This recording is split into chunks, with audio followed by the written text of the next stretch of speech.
皆さん、こんにちは。漫画家の下田慎です。アシスタントの斉藤です。よろしくお願いします。お願いします。ということで、今日はですね、皆さんにインスタで私に聞きたいことありますか？絵についてでもいいし、それ以外でも全然いいよっていうので、幅広く質問を募集しましたので、今日はバシバシみんなの質問にどんどん答えていく回にしたいと思います。集まりましたか？たくさん、めっちゃたくさんもらいました。本当？で、特に今回ピックアップしたのは、具体的な〇〇の書き方を教えてくださいもすごく多かったんだけど、〇〇の書き方を教えてください系は、今後ももうむしろ動画のネタとしてもらって、今後動画で説明していきたいなと思うので、どっちかとそれよりも、もっと他の絵のお悩みとか、もうほんとどうでもいい私に関することとかもちょっと選ばせてもらいました、優先的に。珍しくて気になるね。ということで、じゃあ早速どんどん答えていきましょう。それではやっていきましょう。じゃあ、早速も質問は斉藤さんにどんどん読んでってもらいたいと思うので、私はバシバシ答えていきたいと思います。はい、先生、それではお願いします。はい。プロになるまでいくつ作品を書き上げましたか？読み切りや漫画賞に出した作品など知りたいです。で、私、白戦車のララっていう雑誌でデビューしてるんだけども、5作送りました。漫画の賞に。で、5作目でデビューした。5作目デビュー。そう、なので5作です。はい、5作いきます。次。はい。印象に残ってるファンからの言葉や贈り物はありますか？なんだろう。何でもファンの人から言ってもらった言葉は嬉しいから覚えてるんだけど、こう何度もサイン会やってると、昔来てくれたファンの人がもう一回来てくれるとかもあるのね。そうすると、あの時、あのキャラと同い年だった私が今このキャラと同い年になりました。みたいな報告を受けることがあるの。そうするでしょ。あんなに大きくなったんだみたいな感じで、なんかすごい一緒に成長を感じた時にすごく嬉しい。それ嬉しいね。そんだけ長い間読者さんでいてくれたってことも嬉しい。確かにそれ嬉しい。そうそう。じゃあちょっと質問多いのでどんどんいきます。はい。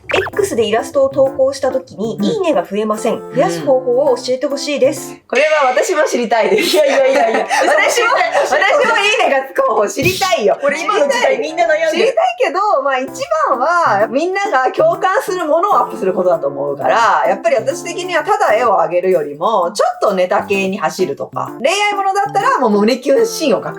なるほど。具体的な胸キュンシーンを描く。ただ胸キュンの顔だけを描くって、そこにもう絶対セリフをつける、イケメンのセリフをつけるとか、一ネタ盛り込む。ちょっとこうストーリー匂わせるんだ。そう。が一枚のイラストでもなんかネタ盛り込んだ方がいい。そのネタっておもろいだけじゃなくてね、胸キュンだったり怖いだったりでもいいの。なんか盛り込んだ方がみんなからやっぱいいねとかリツイートはされやすくなるんじゃないかなと思います。さすが先生ですね。はい、次いきます。ショートとボブとロング、どれ派ですか？いやもうそれはみんな私の髪は大体見てたから、私はボブ派です。そうなんだ。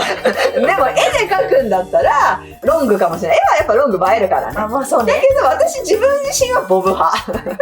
いつもそうだもんね。そう。はい、次。関係ないですが、とても遠距離で3歳上の方と付き合ってて、こういうのどうなんですかねっていう無茶ぶり。無茶ぶり来ました。処女があんまり恋愛相談得意じゃないよ。いや、シンボットに相談する誰もいないよ。まず3歳年上の人と付き合ってる私は全然いいと思う。私の年になったらもう3歳差ぐらいもうほぼ平坦だからね。もう同い年だね。遠距離は確かにちょっとしんどいよね。そうだね。で、いいと思うけど、どうなんですかねって何も悪くないよね、別にね。どうなんですかねもなんて答えたら。いや、全然いいと思うよ。いいと思うけど、自分があんまりにもしんどいと思うんだったら、ちょっと環境変えた方がいいんじゃないかなってやっぱ思う。結構ちゃんとしてたね。そうでした。あんまりしんどすぎる遠距離はちょっと嫌じゃん。そうだね。一応恋愛の神様として答えたということだからね。待って。私恋愛の神様だった。はい、先生次行きますよ。はい。先生が書くカップルの尊いシチュ大好きです。何か参考にされてますか？ご自身の経験？私の書く恋愛漫画がね、もうそれ自身の経験だったら本当に良かったけど、そういう経験が本当にないからこそ私漫画で書いてるのね。だから全ては私の欲望です。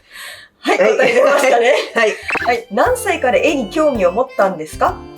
これはもうね、本当物心ついた時からだから、多分幼稚園生ぐらいの時。早いね。それから書いてた。はい、じゃあ次。漫画家になりたいって親に言いましたか？言ったなら何て言われましたか？私、多分漫画家になりたいって親に言ったのは、高校3年生ぐらいの時だと思うんだけども、ダメとは言われなかったけど、母さんは優しい感じだから、あ、そうなんだ、頑張って。でも顔に出てた、あ、普通の道を行ってくれないんだっていうショックさが、やっぱちょっと普通のね、いいところに就職してほしいなみたいな多分あったと思う、親としてね。そうだよね。そういうのなくて、あ、頑張ってね、応援するって言った顔ににじみ出てた、そのなんかちょっとショックさがね。お父さんは、うちなんか結構厳しめだったっていうか、わりかし現実的な人だから、なんか、別にママカ目指すのはいいけど、自分の人生の予定表を書けって言われて、なんか何歳でデビューするかとか、なんかそこでダメだったらどうするかとか、私なんか自分の人生年表みたいのを、すごいね。 10代の時に30歳ぐらいまで書かされたの。それ叶ったの？結構それ通りに言った。お父さんでもなんかそういうことをうちは親にやらされました。なるほどね。まあじゃあ、否定はされなかったよね。はい、じゃあ次いきます。模写をしても絵柄が安定しません。どうすればいいでしょうか？これはね、私思うけど、模写じゃ絵柄は安定しないかなと思って。どうすればいいの？やっぱ絵柄っていうのは自分から最後は出てくるものだよ。それがもう安定なんじゃなくて、それしか描けなくなっちゃうから安定みたいになるのね。それたくさん描いたら絵柄が出てくるの？で結局私たくさんの絵を見てると、模写してても、あ、この人の癖残ってるなっていうのをただ見る。あ、そう。っていうのは多分自分が気づかないだけだと思う、絵柄っていうの。だからそういうものだから、多分模写をめっちゃしてるうちはそもそも安定なんかあんまりしないとは思う。あ、じゃあ気にしなくていいっていうことだと思う。いいね。最近自分の絵柄が迷子で困ってます。そういう時どうしてましたか？私もね、中学生くらいの時本当に絵柄が安定しないでずっと悩んでたので、自分の絵柄ができないっていうのもだし、なんか描くたびに好きな人に影響を受けちゃって絵が変わってっちゃうみたいな。でもそれは成長の過程だから。絵柄が安定しないのは前向きに捉えた方がいい。今ね、まだ成長している過程で、絵がどんどん上手くなってるから絵柄が安定しないし、いろんなものを吸収してるから絵柄が安定しないのね。嫌でも、私ぐらいの年齢になったらもうそれしか描けなくなって絵柄安定するから、まあそんなに若い子が絵柄が安定しないは悩まなくて全然大丈夫だから、プラスにむしろ捉えてください。確かにね、若い頃中高新もと知ってるけど、絵柄どんどん変わったもんね。そう、そんで毎回描くたびに好きな人に影響を受けて変わっていくのよ。まあ正直全部上手かったんだけど。でほら、周りの人は思ってくれるから大丈夫。はい。もし漫画家以外の職業に就くならどんなことをしてみたいですか？あるのこれ。いやー、だから、あるよ、いろいろ。漫画家以外にまずリアルに本当になりたいなって一個思ってたのは役者ね。ああ、そうだったね。私演劇部とかに入ってたから、演劇やりたかったなっていうのは一個あった。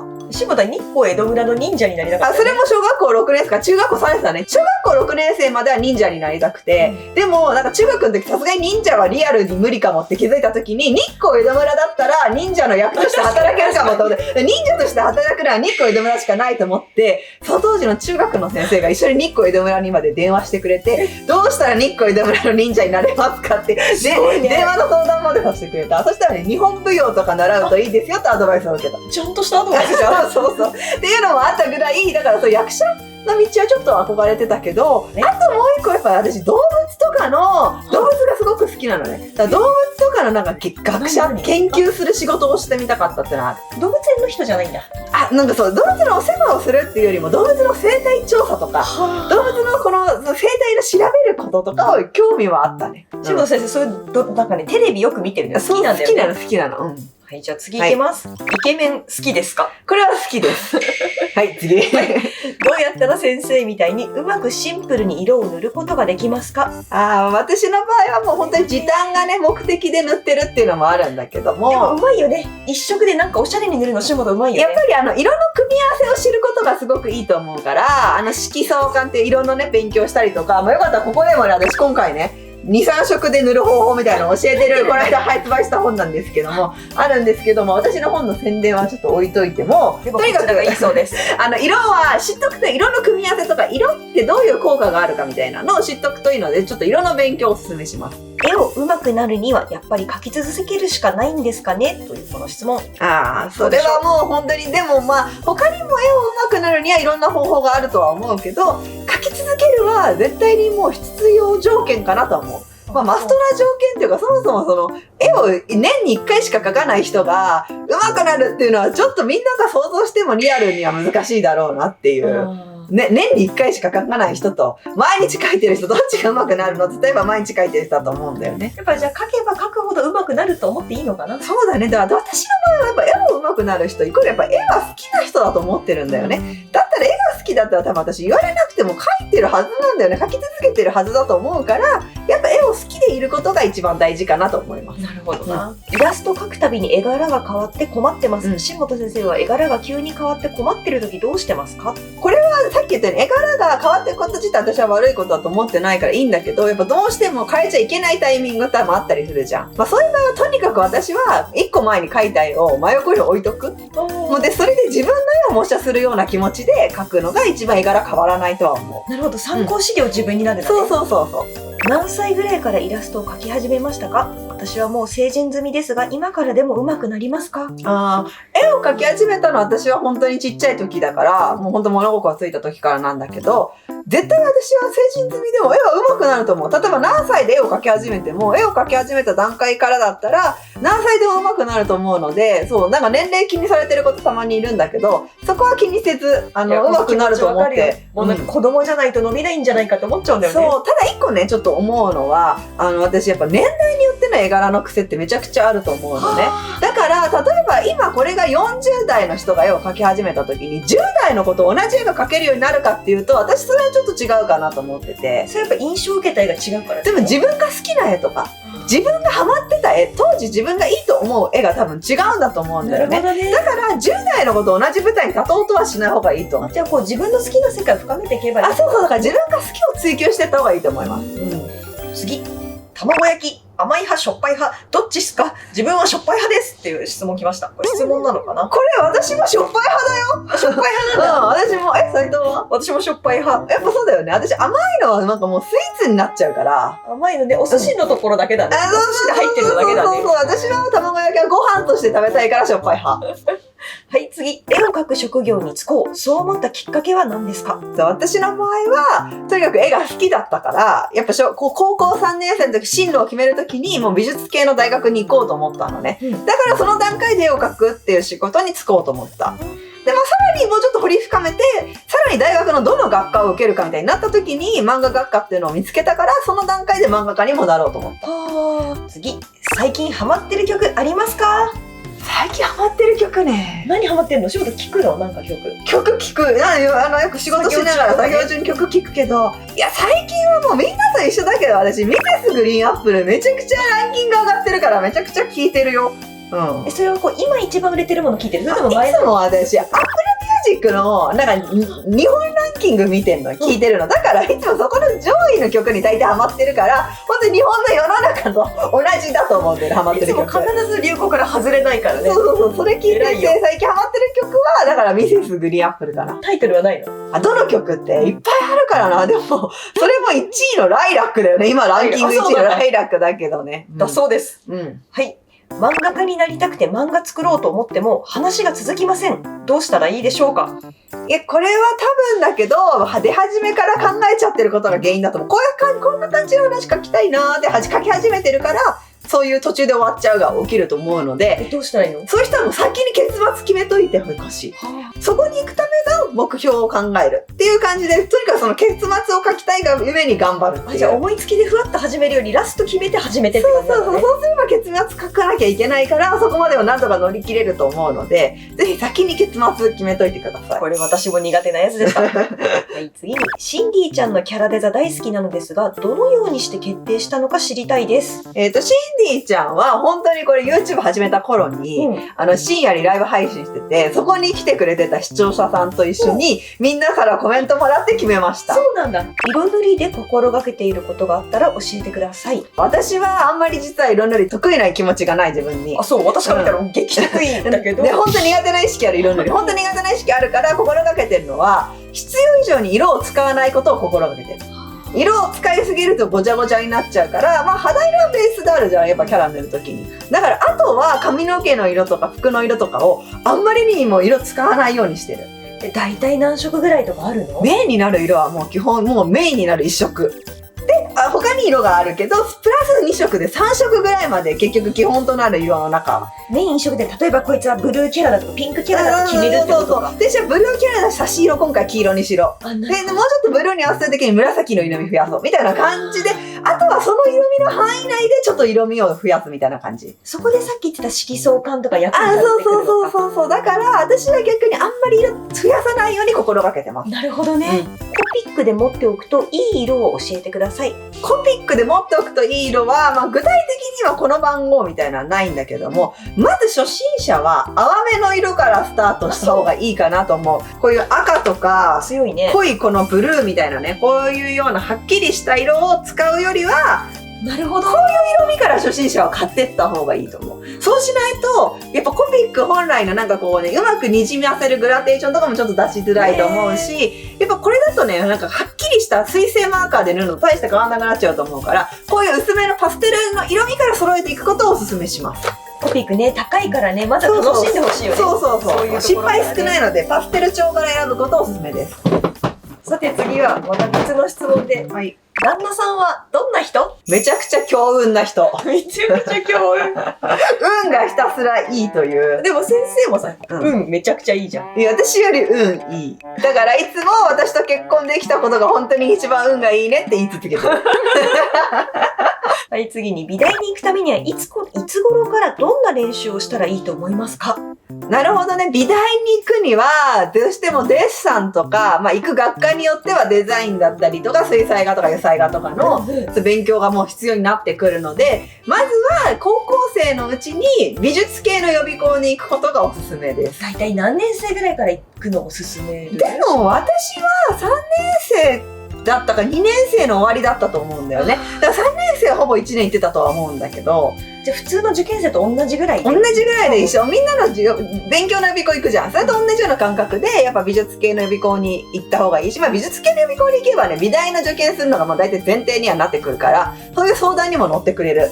でもさ、例えばさ、こう、予備校に行けない人はどんな練習したらいいんだろうね。とりあえず見てて。そういう人は多分もう、今 YouTube にもね、いろんなね、教えるやつ載ってるから、それでもいいと思うし、まずは学校の美術の先生に相談した方がいいと思う。美術の先生なら、多分美大の受験とか多分してる人多いと思うから、多分知ってると思う、その知識を。確かにな。ぜひ頑張ってください。頑張ってね。はい、質問失礼します。絵を描くときにどうしても左右対称になりません。先生はどうしてますか？って。どうしても左右対称にしたい場合、アナログの場合は紙を裏返して、こう光に透かす。トレース台があればトレース台、下から光が当たる台ね。無理ならこうやってライトに照らす感じで、変なところをこう後ろから直して、もう一回裏返して、もう一回光に当てて、その後ろの線を透かしてもう一回修正かける。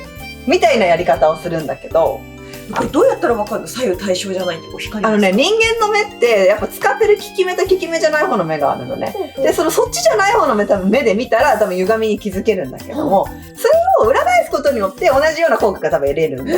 だから、アナログはそうだけど、デジタルはもっと簡単にね、画面を反転するってボタンがある。デジタルにはあるから、もうそれで一発で直せる。だからそれでいいけど、一つ私ちょっとみんなに言っておきたいのは、そこまでね、みんな左右対称にこだわる必要はないよっていうの、みんなすごくね、私左右対称にかけませんって相談めちゃくちゃ受けるし、今回はめっちゃそれ来てたんだけど、人間の顔ってさ、みんなそもそも左右対称じゃないんだよ。そうだね。なんか確かに美形の人はより左右対称だとか言うけど、がっちり左右対称は多分気持ち悪いのね。本当にここに鏡を当ててもらってこうやって見てもらったらわかると思うんだけど、ホラーみたいになるのちょっと。だから人間の顔って微妙に左右不対称だからこそいいっていうのがあるって私は絵に対しても思ってて、左右不対称だからこそ味があるってちょっと思ってるのね。先生は描くときそこまでは気にしてないんだ。だからあまりにも左右不対称はちょっとは直すけど、がっつりそんな左右対称にしようって思ってない。なるほど。なのでみんなもそういうね、左右不対称の美っていうのをちょっと心の中によかったら入れてほしいなと思います。なんか割れた器が美しいみたいな。そうそ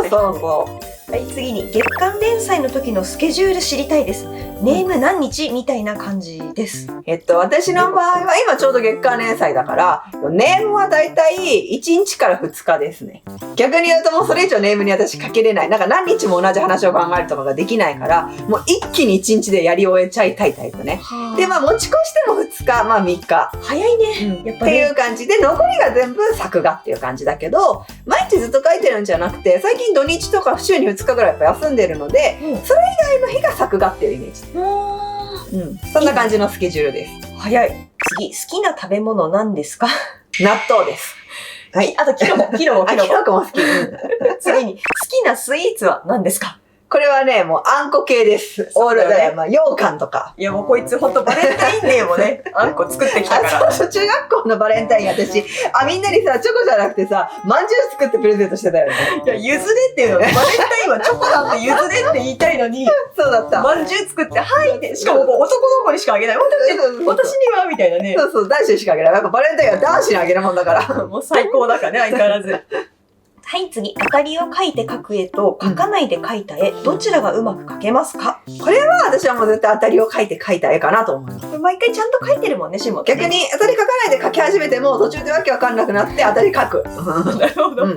新人賞に漫画を送ったんですけど、やっぱり出版社に直接原稿を持っていった方がデビューしやすいでしょうか？デビューしやすさは関係ないと思う。もうどっちにしろ出版社に直接持ってっても、賞に出すか出さないか聞かれて同じ賞に出すから。あ、そうなの？だけど、直接出版社の人から意見をもらえるし、聞きたいことをその場で聞けるのは持ち込み。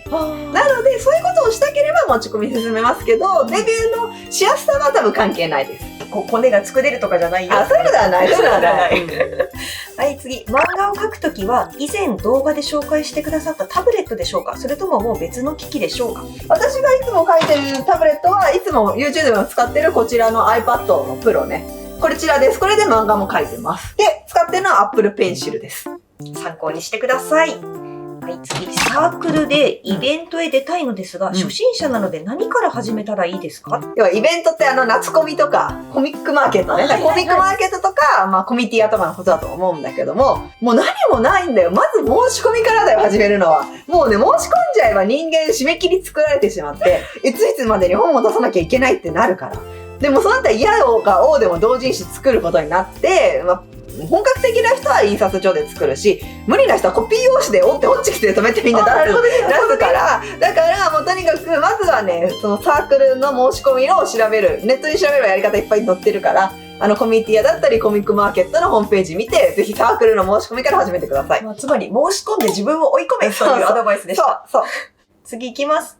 推しが我が家にやってきたのさっきゅんという最高のキャラはどのようにして思いついたんでしょうか？これはね、でもさっきゅんが先じゃなくて、すみれちゃんってその主人公のすみれのキャラが先にできてて、そこに対象になるようなキャラでさっきゅんを考えたので、すみれちゃんが先なんだ。そう、すみれがいて、だからそこに全く反対になるようなキャラでほわほわした、とにかくこう、推しとしてお前それはどうなのみたいなキャラを作りました。なるほど。なので、すみれが先、そこの対象になるようなキャラでさっきゅんができました。ちょっといいね、そのストーリーね。漫画家になりたいけど、漫画を描くやる気が出ないんだって。だからやる気の出し方教えてくださいと、漫画を描く。なるほどね。もうそれは私はね、いい作品を読むに限ると思ってるんだよ、ね。あ、そうなんだ。私はやっぱね、いい作品に出会った時とか、すごい面白いなと思った漫画家が出会った時に、すごく、うわー自分もこういうの描いてみたいってなる。そう、私、こんな素晴らしい漫画あるなら私描かなくていい。心が折れるパターンもある。それもあるんだけど、やっぱ私はどっちかというといい作品になったり、やっぱいいな、この人のこのキャラめっちゃいい。私もなんかこういうキャラ描きたいみたいなので、やっぱね、人の作品から刺激を受けることがめちゃくちゃあるから、私はそれがいいと思うし、やっぱね、漫画家になりたいなら、基本的には常に漫画を描きたいって思う気持ちがないと、本当になるのはしんどい。そうだよね。だからね、本当まずはたくさん読んでほしいですね。いつも動画を楽しく拝見させていただいてます。漫画を描くときにどのくらいまでキャラ設定を考えますか？これは、私は、今やってるようなことあるじゃん。今みんなにやってるようなこと。この質問されてすぐ答えるみたいな。それが、そのキャラで完全にできるようになるぐらいまでキャラ設定決めてる。もう頭の中で一問一答してくれるぐらい。そう、私がもう深く考えなくても、それがあって出てくるぐらいの感じまでキャラを作り込むっていうのを自分の中では決めてる。キャラを愛してるってことだね。まあそうだね。いつから漫画家の仕事をしていますか？きっかけは？漫画家の仕事をしてるのは大学3年生の春からかな。何歳だっけね、あれね。大学3年生の春だから、20歳ぐらいの時から漫画家の仕事をしてます。きっかけは？応募して、レビューできたから。そうだね。出版社に漫画を応募して、出版社からデビューできたので、そこから漫画家の仕事をしてます。ちゃんとこう、王道街道を行ってるね。王道街道を行ってる。どうやってアイデア出ししてますか？アイデア出しはね、私は、街行く人を見てたりとか。例えば？街行くカップルとか結構見てる。もうなんか喧嘩とか仲いいの見てこう、はって感じる。なんか自分の中の、この二人いいみたいなカップルとか見るとすごい見ちゃう。この二人の組み合わせめっちゃいいな、みたいな。外見なんだけど、だから要はそれは。ファッションとか。ファッションとかも見ちゃう。だからそういうなんか私のなんかね、性癖に刺さるようなリアルカップルを見て、いいのこの二人どういう関係かな、私が勝手に妄想し始めるとこかやっら。ぱでも少女漫画家だからだね、カップルを見ててだね。そう私が考えるネタって全部恋愛系だから、やっぱそういうネタが多いことが多いのと、あとは本屋さんとか行って流行を見る。今ってこういう系がこの漫画界隈では人気なんだなみたいな。今だとなんか悪役令嬢だったりとか転生みたいなのとかあったり、そういうのをまあ要は情報を得て、じゃあ自分が書くのはどうしようみたいなところになる。テレビとか映画とかは見る。テレビも映画も全然見るけど、一番私が参考になってるのはその街行くカップルとかリアルな少女漫画界隈のネタが何かっていうことかもしれない。なるほどね。次いきます。ちょっと長い質問です。はい、今イラストレーターを目指していて、専門学校を視野に入れてるんですが、どの専門学校がいいのか分かりません。こういうところいいよなど教えていただきたいです。また独学でというのも考えているので、独学で学ぶといいことなども教えてもらいたいです。マジなんか進路相談だね。そうだね、イラストレーターさん目指すんだったら専門学校、まず一つ、私は自分がほら専門学校に行ってないからわかんないけど、春東京さんに行かしてもらって、いろいろ今は本当に最先端な技術が学べるんだなってのは思った。もうイラストレーションだけじゃなくてアニメの作り方とか、多分ソフトの使い方とか、多分そういうのも学ばせてもらえるんだなってことを私たち春東京さんに行って分かったから、多分そういう専門学校他にもいっぱいあると思うので、自分が通える範囲でね、探してみるのがいいんじゃないかなと思います。あともう一個私がだからアドバイスできるのは、イラストの専門学校だけじゃなくてイラストレーターになりたいんだったら美大っていう選択肢もある。美大の方が確かに予備校に行ったりして、デッサンを基本的にはやんなきゃいけない。で、デッサンだけだってその学科の勉強もしなくちゃいけないとかで、大変なことはあるけど、なんとか大卒ですみたいな肩書きがついた方が、もしかしたらイラスト業界で有利になることがあるかもしれない。就職で潰しに聞きやすいだろうね。でも同時に学費の問題もあるだろうね。そう、学費もある。親との相談だね。だからどっちにしろだね。イラストレーターの専門学校にしろ、美大にしろ、学費は結構かかるから、親との相談はした方がいいかなって思う。で、それとは別に私独学でプロになるってのも今の時代私全然ありだと思ってて、っていうのも今は X とかで有名になったり、ピクシブとかですごく評価を受けたら全然仕事の依頼が来る時代だから、わざわざその人がどこを出身かなんて多分見てないんだよね、世の中の人たち。だから別に普通の潰しが効くような感じでいろんな普通に他にあと興味があるジャンルがあるなら、そういう一般大に行っておいての就職しながらプロを目指すっていうのは全然ありだと思うので、私がそれメンタルが強い人はできて、ちょっとメンタルが弱くて一緒に書いてる人がたくさんいた方がいいっていうことだと、一緒がいいのかもね。なるほど、仲間が欲しい場合は確かにいいかも。ぜひいい進路頑張ってください。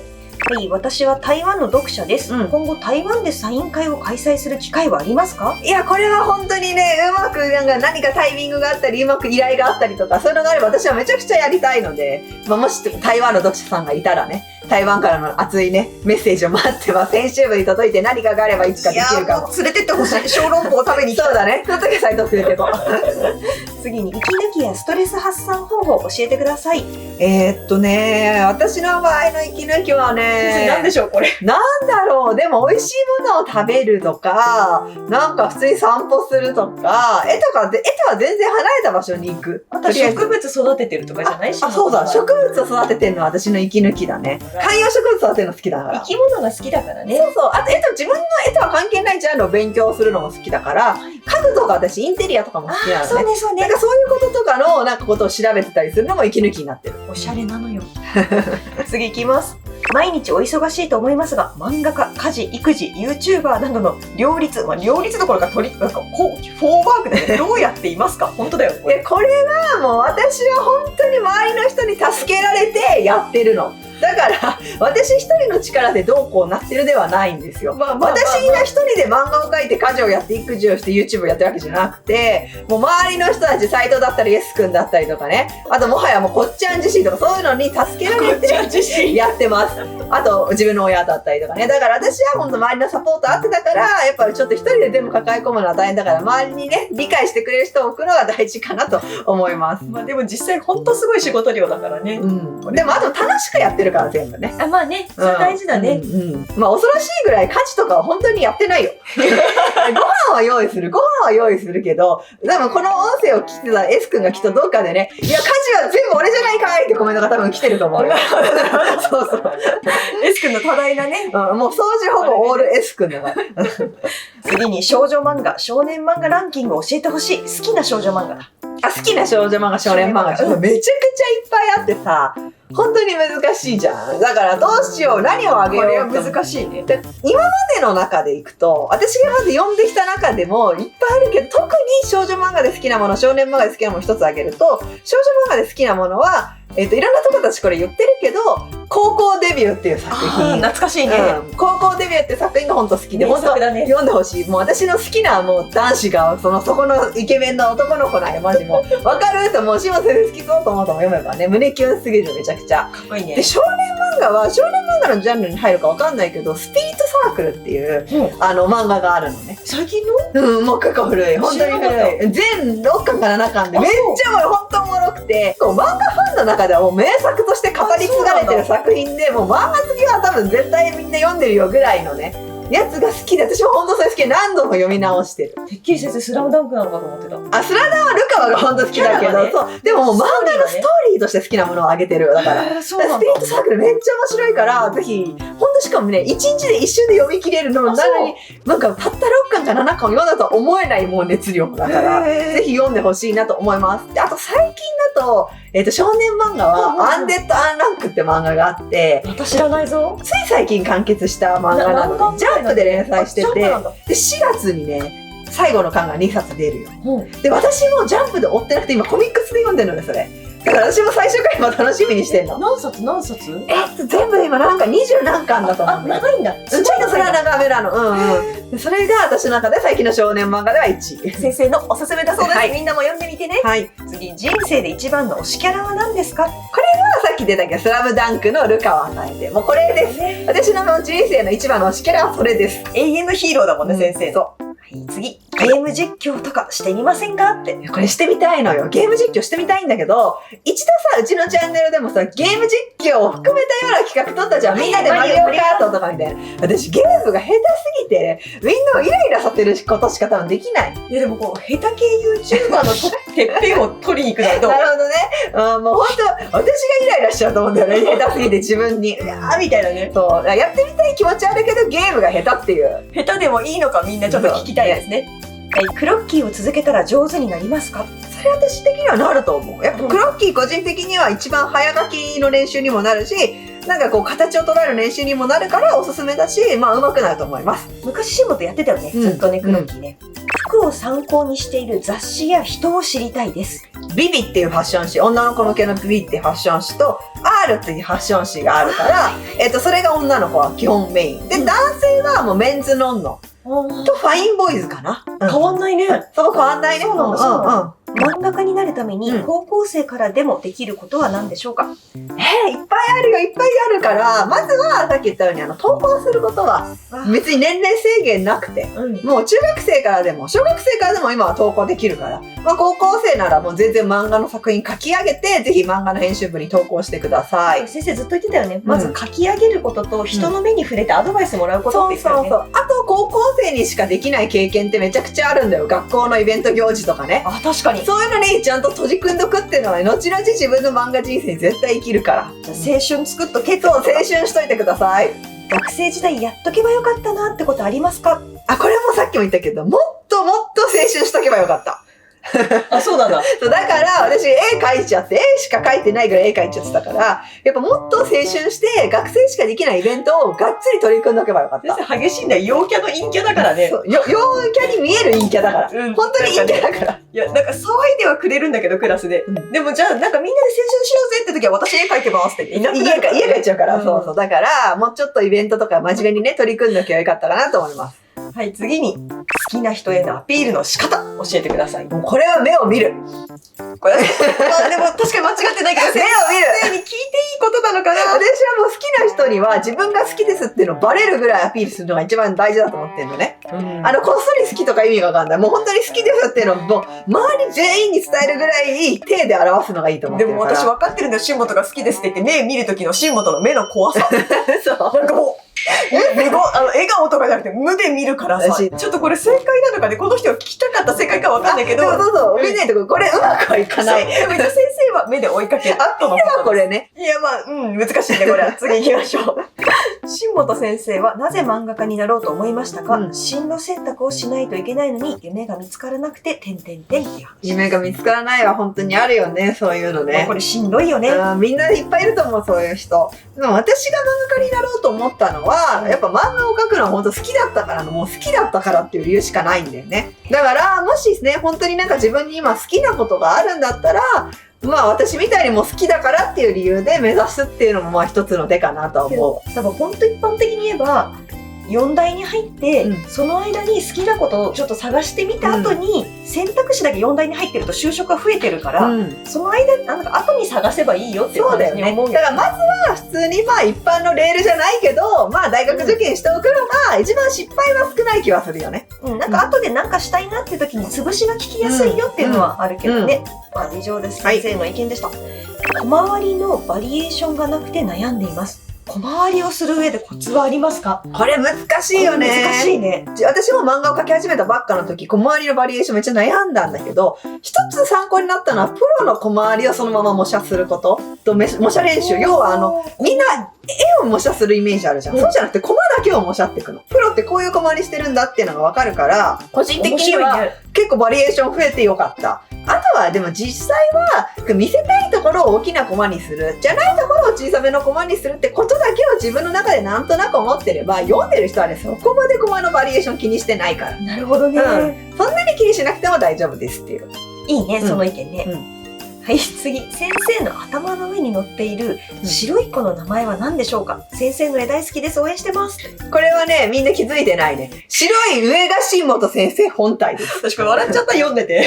この上のこれでしょ？シンディちゃんの頭の上にいる白い子、あれが新本先生だよ。じゃあもうこれ名前は新本先生。あれが新本先生で、下にいるシンディちゃんが乗り物みたいなもんだから。という感じ。恐ろしいな。宇宙人の乗り物みたいな感じだね。そう。では最後の質問いきます。将来、少女漫画家志望です。やっておくべきことはありますか？未来の同志だ、それはね。未来の同業者だね。同業者だね。まず少女漫画家に絞って言うけど、少女漫画家はとにかくイケメン描くことが仕事なの、本当に。それが仕事なんだ。恋愛の胸キュンステーションも描くけど、やっぱ何よりもかっこいい男の子が描けてる人が基本は売れてると思っていいと思う。確かに。だからかっこいい男の子を描けないと少女漫画家の仕事しんどいから、まずはかっこいい男の子のバリエーションを増やしとくこと。だからいろんな男子を見ておくことと、自分の中でいろいろかっこいいと思える男子のバリエーションを増やしとくことがいいと思うので、街行く人だったり、クラスの男子だったりとか、世間でどういう人が人気なのかを知っておくことっていうのはすごく大事だと思います。だから、あと、各少女漫画にもよるけど、やっぱ少女漫画結構絵も大事で、あまりにも流行から遠のいてる絵とか描くとダメなことが多かったりする。だから結構今風な絵柄描けることも結構大事なので、とにかくね、流行からあんまそらないこと。そうなんだ。例えば今だったら、天性令嬢とかさ、悪役令嬢ものが人気だから、正直今風のファッションとか描けなくても、王宮とかそういうフリフリ系描けたら慣れたりはするけど、またその流行が終わった時はまたもしかしたら現代に戻ってくるかもしれないでしょ。その時にやっぱ現代の若い子の流行わかんないと結構描けなかったりするので、とにかく自分が現役のギャルでいること、ギャルかはわかんないけど、現役の乙女でいることは本当大事なのかなと思います。現役の乙女でいることが一番難しいかもしれないと私は今思いました。とにかくでもやっぱイケメンはかっこいいと思う気持ちを忘れないことは本当大事かな。もう無理だよ。私のイケメンカーネル・サンダースみたいになっちゃうから。だからそれじゃないなと思うんだったら、ジャンル少女漫画に絞らない方がいいかなと。なるほどね。もっといろんな漫画があるからね。確かにね。ということで、じゃあ今回は一旦ここで区切りたいと思います。ただ質問めっちゃ来てるので、また今度続き取りたいので、今回私の質問読まれてないよみたいな人いても、もしかしたらまた次の回に乗るかもしれないので、ちょっと楽しみに待っててください。楽しかったね。たくさん質問ありがとう。ということで、また他の動画でお会いしましょう。よろしかったらチャンネル登録と高評価ボタンもよろしくお願いします。漫画家の新本慎とアシスタントの斉藤でした。バイバーイ。